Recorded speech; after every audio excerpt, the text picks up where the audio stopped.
have been away for months, almost 6 months without uploading. Not because I didn't want to, but because life got overwhelming. Stress, burnout, university pressure, everything piled up at once. And somewhere in between all that, even simple things started feeling heavy. And when I finally came back to reading again, I started with Think and Grow Rich. And this chapter hit me harder than I expected because it wasn't about money, it was about something I was struggling with silently: procrastination. This chapter talks about something very simple but very dangerous: the habit of delaying decisions. Napoleon Hill calls it the mastery of procrastination, but in simple words, it's, it's just a habit of not deciding when you should. And I realized procrastination isn't always laziness. Sometimes it's overthinking, sometimes it's fear, and sometimes it's just not trusting your own decision. Hill studied successful people and found a pattern. They don't waste time deciding, they decide quickly and they adjust later if needed. But most people do the opposite. They delay decisions, overthink everything, and even after deciding, they keep changing their mind.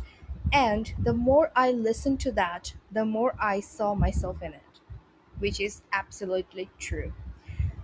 And modern life example, today procrastination doesn't always look like doing nothing. It looks like watching 10 videos before starting one task. It looks like planning for days but never actually starting, right? It looks like waiting for the perfect time, which somehow never comes. This chapter gives examples of people like Henry Ford who made decisions quickly and stood by them. Even when others doubted him, he trusted his own judgment, and that stubborn clarity is exactly what created success.